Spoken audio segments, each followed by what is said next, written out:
बात है 1576 की। मेवाड़ के हल्दी घाटी में चल रहा था एक ऐसा युद्ध जो भारतीय इतिहास में सबसे घमासान युद्ध के नाम से जाने जाने वाला था। इसमें शामिल थे इंडिया के दो सबसे जाबाज योद्धा जलालुद्दीन अकबर और मेवाड़ के वीर योद्धा महाराणा प्रताप सिंह। इस युद्ध को घमासान इसीलिए माना जाता है क्योंकि इसमें दोनों भी पक्ष की सेना में जमीन आसमान का फर्क था। जहां एक तरफ महाराणा प्रताप की 20,000 की सेना तलवार और भालों से लड़ रही थी, वहां अकबर के 80,000 आदमी बड़ी बड़ी बंदूकों से महाराणा की सेना को मार गिरा रहे थे। साथ ही अकबर के पास महाराणा प्रताप की सेना से 3 गुना ज्यादा हाथी थे और उनके पास सिर्फ हल्दी घाटी के युद्ध में इतने घोड़े थे जितने महाराणा प्रताप की पूरी सेना के पास कभी नहीं थे। और अकबर का सबसे बड़ा हथियार था महाराणा प्रताप का भाई, जिन्होंने युद्ध के वक्त अकबर से हाथ मिला लिया था। अब ये सब सुनकर तो जाहिर है कि ये जंग अकबर ही जीतेगा, लेकिन आपको ये जान के हैरानी होगी कि इतना सब होने के बावजूद ये जंग के विजेता महाराणा प्रताप थे, जिससे अब ये सवाल खड़ा होना लाजमी है कि आखिर वो कैसे कर पाए।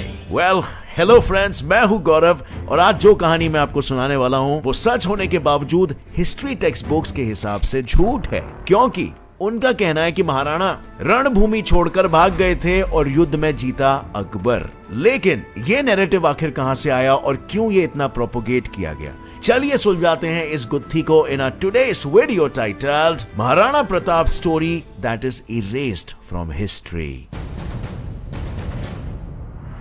हल्दी घाटी की कहानी के तय तक पहुंचने से पहले हमें समझना होगा कि उस समय यानी कि 16वीं सदी में भारत की स्थिति कैसी थी। 16वीं सदी में अकबर ने भारत के अच्छे खासे हिस्सों पर अपना कब्जा जमाकर उस पर मुगलों का हरा झंडा लहरा दिया था। लेकिन इस पूरे हरे यानी मुगलों के शासन के बीच एक छोटे से हिस्से पर केसरी झंडा फड़क रहा था, जो था राजस्थान के एक छोटे से राज्य मेवाड़ का। वहां राज चल रहा था राजपूत राजा उदय सिंह द सेकंड का। ये छोटा सा राज्य अकबर के लिए बेहद ही जरूरी था, क्योंकि मेवाड़ गुजरात और दिल्ली के ट्रेड रूट के बराबर बीचों बीच में पड़ता था और उस समय मुगलों का ज्यादातर ट्रेड गुजरात के पोर्ट्स के जरिए होता था। इसीलिए गुजरात के पोर्ट पे जाने के लिए मेवाड़ से होके जाना पड़ता था और मेवाड़ उन पर भारी मात्रा में टैक्स लगाया करता था। अब अकबर को मेवाड़ हासिल तो करना ही था, लेकिन दूसरे राजाओं की तरह अकबर सीधे जंग पे नहीं निकल जाया करते थे, क्योंकि उन्हें पता था कि भले बातचीत करने पे उनका थोड़ा सा नुकसान हो, लेकिन तो भी वो नुकसान जंग में हुए नुकसान के मुकाबले बहुत ही कम होगा। और आप इतिहास के पन्नों को पलट कर देख सकते हो, जब भी कोई जंग हुई है किसी का भला नहीं हुआ है। और फिर चाहे वो हमारे ग्रंथों में दर्ज महाभारत की युद्ध हो या आजादी के बाद हुई India Pakistan war. But it is rightly said कि हिस्ट्री से हमें सीख लेना। अकबर को भी जंग में होने वाले नुकसान का पहले से ही पता था, तो वो किस तरह बिना लड़े एक राज्य को अपना राज्य बना लेते थे। आइए देखते हैं। और इसीलिए वो हमेशा शादी, ट्रेडिंग या बातचीत से दूसरे राजाओं के साथ अलायंस बनाते थे। लेकिन ये कोशिश जब उन्होंने मेवाड़ के साथ की तो राजा उदय सिंह ने सीधे सीधे इनकार कर दिया, जिसके बाद 1568 में अकबर ने मेवाड़ के तब की राजधानी चित्तौड़ पर अचानक से हमला बोल दिया। इस खूनी हत्याकांड में करीबन 40,000 लोगों ने अपनी जान गंवा दी, जिस गिनती में सिर्फ सैनिक ही नहीं बल्कि चित्तौड़ के कई बेकसूर लोग और औरतें थी जिन्होंने जौहर किया था, वो भी शामिल थे। किसी तरह इस हमले से अनजान राजा उदय सिंह और उनके परिवार को उनके सैनिकों और मंत्रियों ने सही सलामत उदयपुर पहुंचा दिया, जो बाद में मेवाड़ की राजधानी बन गई थी। लेकिन इस पूरे हादसे ने एक छोटे युवराज प्रताप के मन में एक घाव कर दिया, जो उदयपुर में आने के कुछ ही सालों बाद अपने पिता की मौत होने पर मेवाड़ के नए राजा बने थे। अब अकबर ने फिर एक बार महाराणा प्रताप के साथ बातचीत करने की पहल की। उन्होंने अपने सबसे बेहतरीन राजनायक यानी कि डिप्लोमैट्स को भेजा था, जैसे कि तोडरमल और मान सिंह। लेकिन 8 राजनायक को भेजने के बाद भी महाराणा प्रताप ने हर बार बातचीत और समझौते के लिए इनकार कर दिया। और ऐसा कहा जाता है कि अकबर मेवाड़ के लिए इतना तड़प गया था कि उसने महाराणा प्रताप को यह तक कह दिया था कि मुझे मेवाड़ दे दो, मैं तुम्हें आधा भारत दे दूंगा। हाँ, लेकिन एक शर्त पर, तुम्हें मुगल शासन के नीचे रहकर हुकूमत करनी होगी। लेकिन जाहिर सी बात है, मेवाड़ के शेर अपनी गर्दन ऐसे ही थोड़ी ना झुकाने वाले थे। उन्होंने अकबर के इस प्रस्ताव को भी मुंह पे ठुकरा दिया, जिसके बाद अकबर बोला, बस अब बहुत हो गया, आता माजी सटकली। और इसी कारण शुरुआत हुई भारतीय इतिहास के सबसे प्रतिष्ठित और गलत समझे जाने वाले इस युद्ध की, जिसका नाम था the battle of Haldi Ghati. तो जैसे हमने वीडियो की शुरुआत में देखा था, इस जंग के दौरान अकबर का पलड़ा महाराणा प्रताप से ज्यादा भारी था, लेकिन फिर भी वो ये जंग हार जाते हैं। इससे दिमाग में ये सवाल आता है कि आखिर कैसे 4 गुना ज्यादा सैनिक, 3 गुना ज्यादा हाथी और महाराणा प्रताप के खुद के भाई दुश्मन की तरफ होने के बावजूद भी अकबर को हल्दी घाटी की पीली मिट्टी कैसे चखनी पड़ी। आखिर महाराणा प्रताप ने ऐसी कौन सी स्ट्रैटेजीज का इस्तेमाल किया? वेल, इसमें सबसे बड़ा हाथ था उनके दूरदृष्टि का।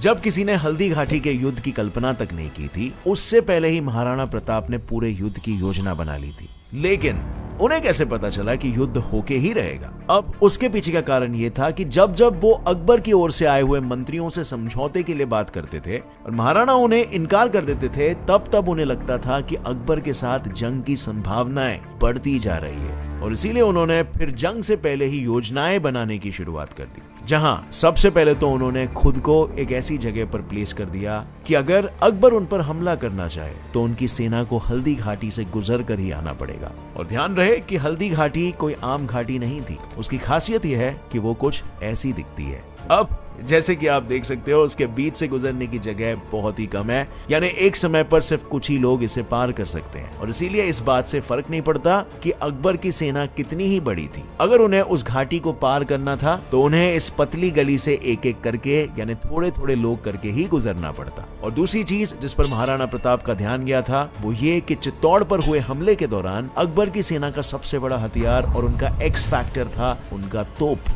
इन्हीं तोपों के कारण मुगल सेना चित्तौड़ की दीवारों को तोड़कर अंदर घुसे थे, पर ये तोपे बहुत ही बड़े हुआ करते थे और हल्दी घाटी की गली इतनी छोटी थी कि मुगल अपने तोप लेकर गुजर ही नहीं पाते, यानी उन्हें इस जंग में अपने एक्स फैक्टर के बिना ही लड़ना पड़ता। अब तीसरी चीज जो उन्होंने की वो थी हल्दी घाटी के भील काबिले के लोगों को अपनी सेना में शामिल कर देना, क्योंकि महाराणा को यह पता था कि किसी भी जंग में जीतने के लिए बड़ी सेना या ज्यादा हथियारों की नहीं, बल्कि जहां लड़ रहे हैं उस जमीन की ज्यादा जानकारी होनी चाहिए। इसीलिए उन्होंने भील काबिले के लोगों को इस युद्ध में शामिल किया, जो तीर चलाने में जाबाज थे। वो पहाड़ के ऊपर चढ़कर मुगल सेना के सैनिकों को अपने तीरों से खत्म कर रहे थे और साथ ही जंग की हर खबर वो ऊपर से देखकर महाराणा प्रताप को दे रहे थे।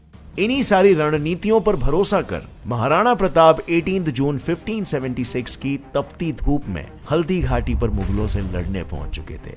ये युद्ध काफी समय तक चला, जिसमें फिर महाराणा प्रताप का आमना सामना हुआ मुगलों के सेनापति मानसिंह से, जो अपने युद्ध हाथी पर सवार थे। और यहीं पर कहानी आती है उनके लोकप्रिय घोड़े चेतक की, जिसमें उसने अपने पैरों से उस युद्ध हाथी पर इस आक्रोश से वार किया कि वो हाथी पूरी तरह हिल गया और मानसिंह जमीन पर गिर गए। लेकिन उस समय हाथी की सूंड पर तलवारें बांधी जाती थी, जिसके कारण चेतक का एक पैर पूरी तरह कट गया था। अब जो कि चेतक चल नहीं पा रहा था, तो इस मौके का फायदा उठाते हुए फिर कुछ मुगल सैनिक महाराणा प्रताप की ओर तेजी से बढ़ने लगे। पर उसके बाद जो हुआ उसे आज तक पूरी दुनिया नहीं भुला पाई है।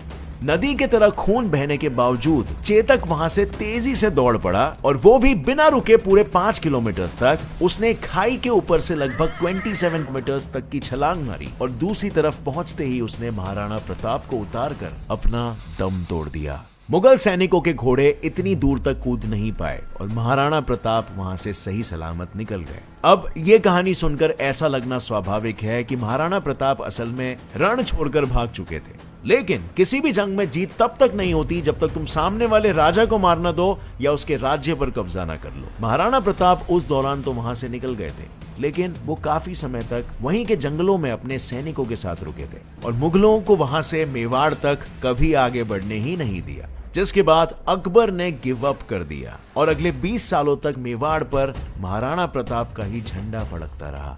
लेकिन हमारी स्कूल की किताबों में यह लिखा गया है कि महाराणा प्रताप जंग छोड़कर भाग चुके थे, मेवाड़ पे अकबर ने कब्जा कर लिया था। अब ऐसा आखिर क्यों लिखा है और इतनी बारीकी से पूरे युद्ध को प्लान करने के बावजूद क्यों टेक्स्ट बुक्स महाराणा प्रताप के बारे में कहते हैं कि he lacked patience, control and military planning? दरअसल हमारे देश में इतिहास इतिहासकार नहीं बल्कि सरकार और पॉलिटिशियंस लिखते हैं। अब राजस्थान की ही बात ले लो, राजस्थान में जैसे जैसे सरकार बदली वैसे वैसे महाराणा प्रताप का इतिहास की किताबों में रोल बदला। किसी सरकार के हिसाब से वो महान थे और किसी सरकार के हिसाब से वो मुगलों से डरकर भाग गए थे। लेकिन आज हमने देखा कि हल्दी घाटी के युद्ध का सच क्या था। और ये सच आज भी मेवाड़ में रहने वाले लोकल लोगों की जुबान पे है। और ऐसा सिर्फ महाराणा प्रताप के साथ ही नहीं हुआ, बल्कि ऐसा कई सारे राजा महाराजाओं के साथ हुआ कि हमारी इतिहास की किताबें हमें उनके बारे में झूठ सिखाती है और कई महान राजाओं का तो इन किताबों में जिक्र तक नहीं है। क्या ऐसे कोई राजा की कहानी आपको पता है? मुझे नीचे कमेंट सेक्शन में जरूर बताना। और साथ ही अगर इस वीडियो से कुछ भी नया सीखने मिला या जानने मिला तो एक लाइक जरूर ठोकना।